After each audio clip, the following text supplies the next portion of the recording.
ኣጋጣሚ ናይ ወዲ ሰብ ህይወት ዝተፈላለዩ ምኽንያት ዋላ እኳ ተጠፍአ እዚኣ ተኣክል ማስቲካ ግን ናይ ሰብ ህይወት ትምንጥል እያ ዋላ ይበሃል። መን ይኣምን? ሰላም ፍትዋት ናይ ማሚ ዩቱብ ቤተሰብ ንወንሎም መዓልቲ ዝኸውን 7 ሊትሮ ማይ ሰትያ ህይወታ ካብ ዝሰኣነት ብማስቲካ ምኽንያት ህይወቱ ክሳዕ ዝስእነሉ ብሸለልተኝነት ወይ ከዓ ክቐውጢ ህይወቶም ኣሕሊፎም ዝህቡ ሰባት ታሪኽ ክንሪኦኩም ኢና። ሓቢርኩም ናጽንሑ። መበል 12 ናይ ዳይኖሶር ሓወልቲ በአውሮፓውያን ኣቆጻጽራ ብሜይ 2021 ነበረ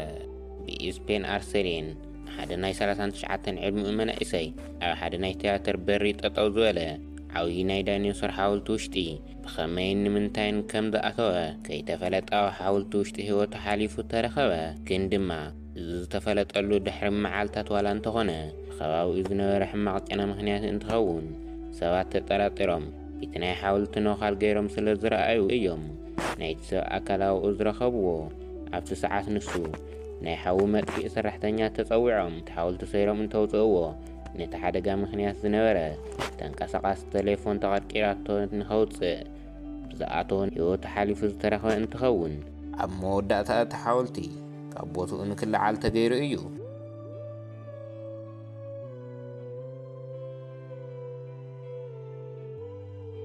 መበል 11 ናይ ፎቶ መወዳእታ ጃንዋሪ 2018 ሃሊል ዝበሃል ሓደ ናይ ቱርክ ዜጋ ናይ 39 ዓመት መንእሰይ በዓል ውልደቱ ጽቡቕ መዓልቲ ንከሕልፍ ናብ ታሪኻዊት ቦታ ናብ ዑርፋ ህንፃ ምስ መሓዝቱ ይኸይድ። ብኡ ሰዓት ዝተፈላለዩ ፎቶታት ንምስኣል ጽቡቕ ግዜ ዋላ እንተሕለፈ ኣብ መወዳእታ ግን ሓደ ናይ ፎቶ ዓይነት ስታይል መሕዘኒ ኩነታት ይፍጠር። ኣብቲ ሰዓት ንሱ ዝደለየ ናይቲ ስእሊ ስታይል ኣብ ኣየር ናፍቲ ህንፃ እናንተንሳፈፈ ክኾነሉ ስለ ዝደለየ ሓደ ከረን ምስ ደየበ ንምዝላል ይሙክር። ሃሊሉ እውን ዋላ እኳ ከም ዝሓሰቦ ይሰኣል፣ መዕረፊኡ ቦታ ግን ብትክክል ኣይመረፀን። ብዘሕዝን ኩነታት ናይ መወዳእታ ስእሉ ምስ ተሰኣለ ሚዛኑ ሽሒቱ 45 ሜትሮ ናብ ታሕቲ ተወርውሩ ብምውዳቕ ብዝወፅሖ ጉድኣት ብዘይምኽኣሉ ብዙሕ ከይጸንሐ ህይወቱ ክሓልፍ ክኢሉ እዩ። መበል 10 ናይ ነፋሒቶ መወዳእታ በአውሮፓውያን ኣቆጻጽራ ሚያዝያ 20 2008 ዓመተ ምህረት ናይ 41 ዓመት ከምቲ ዝተለመደ ናይ ባሉንካ ተባሂሉ ብዝፍለጥ አንቶኒዮ ዶሪ ካብ ብራዚል ፓራጓ ተላዒሉ ካብ 1,000 ንላዕሊ ዝኾኑ ነፋሒቶ ብዝተሓገዘ ናይ ፕላስቲክ ወንበር ተቐሚጡ ዱራዶስ ናብ ዝተባሃለ ቦታ ን20 ሰዓታት ዝኣክል ንምብራር ይውስን። ብኡ እውን ሓደ ናይ ኣታዊ መጠራቐሚ ፕሮግራም ንምግባር ሓሲቡ ዝተለዓለ እንትኸውን ብዘሕዝን ኩነታት ኣብቲ ቦታ ከይበጽሐ ሞት ቀዲምዎ ኣሎ። እዚ ኸቢድ ውሳነ ንምውሳን ካብ ልቢ ዝሃቦ ብጃንዋሪ 2008 ብ500 ነፋሒቶ ን4 ሰዓታት ዝኣክል ናብ ሴናንቶዮ ኣርጀንቲና ገይርዎ ዝነበረ ዝተሳኽዐ ሙከራ እንትኸውን ኣብዚ በረራ እዚ ካፍቲ ናይ መጀመርያ ዝሐሸ ተዘጋጅዩ እንትኸውን እዞም ኩሉ ነገራት ግን ካብ ሞት ኣየድሕንዎን ነበሩ። ብርግጽ ን3 ዓመታት ብቕድሚኡ ዘሰልጠነ ሰብ እንትሕተት ብርግጽ ዝነበረ ናይ ኣየር ኩነታት እቲ በረራ ንክስረዝ ዋላ እኳ እንተሓተቶ አንቶኒዮ ዶሪ ግን ትእዛዝ ብዘይምስምዑ ሞት ክቀላዕ ክኢሉ እዩ። እዚ እውን በረራ ካብ ዝተጀመረ ካብ ንእሽተን ሰዓታት ብድሕሪኡ ናይ ጂፒኤስ መስመሩ ኣብ ኣየር ዝተቋረፀ እንትኸውን ዝጓዓዝ ካብ ዝነበረሉ 180 ዲግሪ ኣንፈት ቀይሩ ናብ ውቅያኖስ ምብራር ካብ ዝጅምር ንድሕሪት ርክቡ ኣቋሪፁ ብኡ ናብ ዝኣተወ ዘይተፈለጠ ጨንኡ ዋላ ተጠፍአ። ካብ ግዜ ንድሕሪት ግን ናብ ሰውነት ኣካሉ ብሓደ ሬድዮ ጄኔሪዮ ቀረባ ዝርከብ ናይ ውቅያኖስ ክፋል ተረኺቡ እዩ። መበል 9 ዲቡ ብግንቦት 2018 ቦራቦራ ብዝተባሃለ ሓደ ናይ ህንዲ ዜጋ ዘለዎ ሽፈር ካብ መርዓ ዝምለሱ ዕዱማት ሒዙ እናዘወረ ንሓደ ኩነታት መኪንኡ ጠጠው ኣቢሉ ካብ መኪንኡ ይወርድ። ኣብቲ ቦታ ሓደ ዝተጎደአ ዲቡ ብምርካብ ፎቶ ንክሰኣል ብምሕሳብ ናፍቲ ዲቡ ዝተጸግዐ እንትኸውን ኣብቲ መኪና ዝነበሩ ሰባት ግን ንከይጽጋዕ ዋላ ተጠንቀቕዎ። እሱ ግን እቲ ኣጋጣሚ እሱ ክሓልፎ ኣይደለየን። ጥርሓኖም ነጺጉ ኣይሰምዕኒ ኢሉ ዋላ ፎቶ ምስኣሉ እንተቐጸለ ዘሕዝን ኩነታት ግን نايتي دوب هيوتو كحلف إلو إيو أفتي ساعات نسو نايتي سب هيوت متراب ولا قوات زي تخالة نايتي خواب ست أكالات نايتي أوري بمدنزاز نايتي شفير رساكوز أوك إلوم يوم مبل شامناي وأبطل على جولاي 2022 ناي 21 عام طبقة موراليس كومي مس ود تبعتاي محازقة ناب حدا كولومبيا ناب زركب ناي تفطرو يخدو كابو حيلኛ ዝላን ምዝላል እንትውስኑ ትግዜ እሱ እዩ ብዝተዋሃቦ መምርሒ ብዘይ ምርዳእን ቅናት ተስተኻኸላ ከይኣሰረት ኣፍቲ ቁልቁሎት ምዝላል ዝጀመረት ኣፍቲ ሰዓት መሓዝኣ ብሓይሉ ዋላ ተጠርዐ መሓዝኡ ሓደ ግዜ ካብ ኣየር ስለ ዝወረደት ምንም ክገብረላ ኣይከኣልን ነይሩ ስለዚ ንክትዝናነ ዝኸየት ጉሜዝ ብኣጋጣሚ ዝተፈጥረ ስሕተት ናይ ጥንቃቄ ጉድለትን ኣብ ቁልቁለት ወሪዳ ክትወድቕ ክኢላ እያ ናይ ሓደጋ ሰራሕተኛታቶም እውን ናይ ሬሳ ኣካል ዝረኸቡ እንትኾኑ ናይ ጓሎም ኣመዋውታ ዘይተዋሓጠሎም ስድራ ትርግርግስ ዘይተማልአ መምርሒ ምዃኑ ብምምልኻት ዋላ ተኸሰሱ እቲ ክሶም ግን ትርጉም ዘይብሉ ኮይኑ እዩ መበል 7 መጻወድያ እዚ ሮናልድ ሴር ዝተባሃለ ናይ 65 ዓመት ድማ ኣብ መንበሪ ገዚኡ ብዘይ ፈቃዱ ዝኣቱ ሽፍታታት ብዘዳለዎ ናይ ሽጉጥ መጻወድያ ህይወቱ ዝሰኣነ ሰብ እንትኸውን ሓደ ግዜ ኣምሲዩ ንገዚኡ ኣብ ዝመፀሉ ሰዓት ከይሓሰበኑ ሰባት ዘዳለዎ መጻወድያ ናብ ባዕሉ ተገምጢሉ ንሞት ዘብፅሕ ጉድኣት ዘብፅሐሉ እንትኸውን እቲ ሓደጋ ንምፍላጥ 911 ዝደወለ እንትኸውን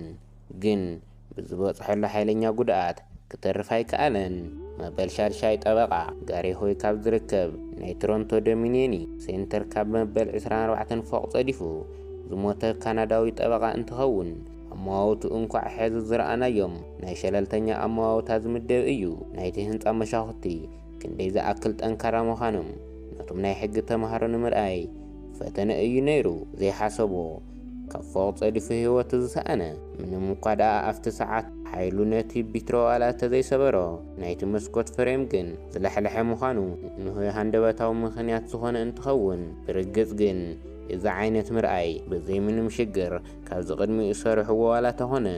ሽዑ መዓልቲ ግን ናይቲ መስኮት ጠርዝታት ኣይከኣለሉን መዓልቲ በፂሑ ናይ ሞቱ ምኽንያት ኮይኑ እዩ መበል 5 ፎቶን ሳዕቤኑን በአውሮፓውያን አቆጣጠር ሴፕተምበር 2015 እዩ ነይሩ ወዲ 17 ዓመት ሩስያዊ ቆልዓ ንማሕበራዊ ሚድያ ዝኸውን ብጣዕሚ ደስ ዝብል ፎቶ ንምስኣል ካብ ተሻዓይ ፎቅ ፀዲፉ ህይወቱ ዝሰኣነ ኣንድሬ ፍሉይ ቦታታት ፎቶ ኣብ ምስኣል ዝፍለጥ እንትኸውን ኣብቲ ሰዓት እሱ እንትወድቕ ኣብ ታሕቲ ዝፀንሐ ብጣዕሚ ሓደገኛ ነገር ዋላ ተፀንሐ ኣንድሬ ግን ካብ ጉድኣቱ ምትራፍ ኣይከኣለን ብእውን ድሕሪ 2 ሰዓታት ኣብ ሕክምና ህይወቱ ክሓልፍ ክኢሉ እዩ ዝመሕዘን ኣጋጣሚ ሰፊሕ ኩነታት እንተግኒ ሓደገኛ ፎቶታት ዘቐፅልዎ ሳዕቤናት ንዝተረፈ ዓለም ዘርኢ እውን እዩ መበል 4 ማይ ዛጓል 28 ዓመት ካሊፎርኒያ እንትበሃል ሰበይቲ ኣዶ 3 ቆልዑት ዝኾነ ጄኒፈር ስትሬንጅ በሳክራመንቶ ብዝተኻየደ ሓደ ውድድር ተሳተፈት እንትኸውን እቲ ውድድር ዝነበረ ብዝሕ ዝበለ ማይ ንምስታይ እንትኸውን ኣብቲ ሰዓት እሱ እስካዕ 7 ሊትሮ ዝኸውን ማይ ሰትያ እቲ ውድድር ዋላ እንተሰዓረት ግን ገዛኣ ምስ ተመለሰት ካብ ሰዓታት እንድሓር ግን ብዙሕ ማይ ብምስታያ ህይወታ ስኢና ኣላ እዚ እውን ናይ ሰውነትና ኤሌክትሮላይት ካብ መጠን ብላዕሊ ማይ ብምስታይ ዝፍጠር እንትኸውን ኣብዛ ሰበይቲ ዝተፈጠሮ እዚ እዩ ነይሩ ብድሕሪኡ እውን 10 ዝኣክሉ ናይ ሬድዮ ሰራሕተኛታት ዝተኣሰሩ እንትኾኑ ብ2009 እውን ናይ ኤጀንሲ ስድራ ኣብቲ ጣብያ ክሲ መስሪቶም ናይ 16.5 ሚልዮን ዶላር ካሕሳ ረኺቦምሉ እዮም መበል 2 ህይወትካ ዝምንጥል ማስቲካ ወዲ 25 ዓመት ዩክሬናዊ ናይ ኬሚስትሪ ተምሃሪ ቭላዲሚር ላኮኖስ ድማ ማስቲካ ብምሕያኹ ምኽንያት ዝበፅሖ ምፍንዳእ ብዘሕዝን መልክዑ ህይወቱ ስኢኑ እዩ ነዚ ምኽንያቱ ድማ ናይ ኬሚስትሪ ተምሃሪ ቅድሚ ሕዚ ካብ ዝገበሮ እቲ ማስቲካ ናብ ስትሪክ ኣሲድ ብምንኻር ናይቲ ማስቲካ ጣዕሚ ንምውሳኽ ክሙክር እዩ ኣብ ኮምፒተር እናሃለወ ኬሚካሉ ብጣዕሚ ሓደገኛ ስለ ዝኾነ ብምሕዋስ ናብ ዝፍንድእ ነገር ዝቐየሮ ኣብቲ ሰዓት ንሱ ናይ ታሕተዋይ ናይ ኣፍ ክፍሉ ከሱ ዝሓመቐ ጉድኣት ዝበፅሖ እንትኸውን ካብቲ ሓደጋ እንድሓር ሕክምና ዋላ ተተገበረሉ ብዙሕ እኳ ከይፀንሐ ህይወቱ ሓሊፉ እዩ ቀዳማይ ኣልኮል ከም ኣውሮፓውያን ኣቆጣፅራ ብ2000 መጀመርታ ኣከባቢ ብጣዕሚ ከቢድ ናይ እስትንፋስ ኣካላት مسفحفح بشتا بنبر انتهون نارو عن 5 عمت سبيتي محزن نجر تفطره أفت جزء نيرو إذا سبيتي يتزصفحفح زل حمام بمفرح تي فيروس ككلا اللي إيو إلى بمؤمن 54% الكول أزمل إقالوا وشتي نمحت أوصينا ألا أفت ساعات ذي ليت 11 ساعات نمحت أوي قالوا تأتوتون نقوه 1 ساعات جن صدرا أفت قالوا وشتي تعفنا موي تاريخي وما أيوم استقبرنا يرسا مرمرا أو سونة وشتي بتعم حيار متن ذلوو الكل رخبهم كم متن بلع المخانو أرئيوهم إيو بقوون منهم قاد أكاو زي تتحفل نعلت ولا تزي حلفنا نحاد حدق زيقن بشلال تنينة ويكعام بدفرتنا حدقا مكلعي الرأى نموبال ذا أكل فيديو أقربنا لهم ألنا حاولكم ناسلت أنحهم كاولب بإنا نمسجن أو قد صالي اسكعن الراخب دحان صنحو